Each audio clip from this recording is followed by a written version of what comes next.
On April 6, 2026, the SEC unveiled something it called Reg Crypto under its new chair, Paul Atkins, and declared the end of what it named regulation by enforcement. Translation: the agency whose entire job is to protect investors just announced it would mostly stop showing up, and it framed quitting as a gift to you. Less enforcement, they said, means more innovation, means a better deal for the little guy. The cop did not reform the beat. The cop turned in the badge and called it freedom. Watch what happened next, because actions are louder than press releases. The SEC dropped its high-profile enforcement matters against Binance, against Ripple, against Coinbase, against Kraken, against Robinhood.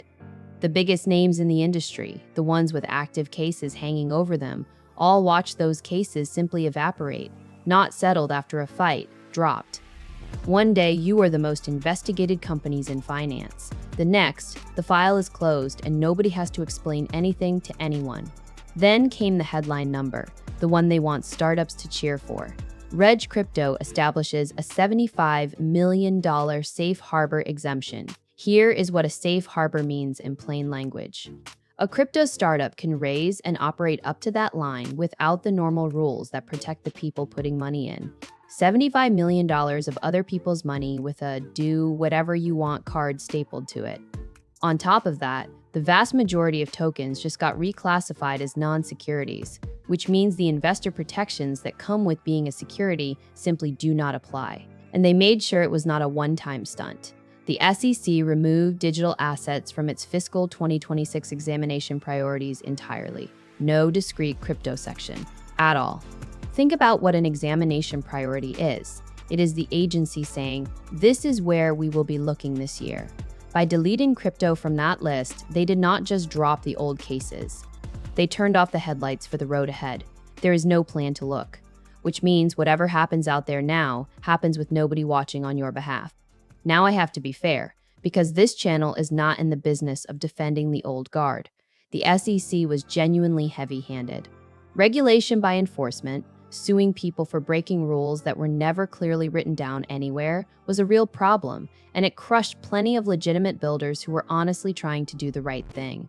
So part of me gets the relief in the room. I do. But notice the move they actually made. They had a real choice. They could write clear rules everyone could read and follow, the kind that protect small investors while letting honest builders build. Or they could write almost no rules at all and walk away. They picked almost none. That is not clarity. That is abdication, wearing clarity's jacket and hoping you cannot tell the difference. And to see who this really serves, look at who got grilled and who got let go.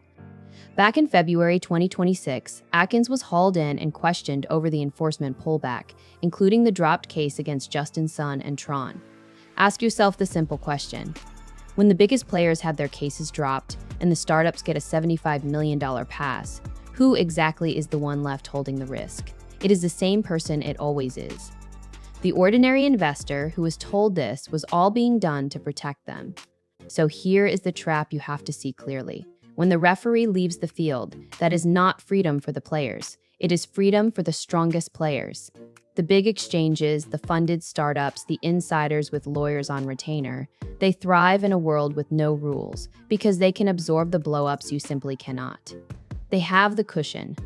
They have the lawyers. They have the information you will never see until after it has already moved against you. A vacuum of protection does not lift everybody equally. It never does. It lifts whoever was already powerful, hands them the pen, and lets them write the terms for everyone standing below them. So they dropped the cases, deleted crypto from the watch list, and handed out a $75 million permission slip, and they called the whole thing investor protection. Maybe the old enforcement was broken. It was. But there is a difference between fixing a bad cop and firing the entire police force. When nobody is watching, the only protection you have left is the protection you build yourself. Read the contract. Hold your own keys. Trust nothing that depends on a regulator who already went home. If this woke something up, that is the point. When nobody is watching the door, the only safety left is owning what is behind it. That is the ownership stuff in practice. MXEL at mxel.com. Stay loud.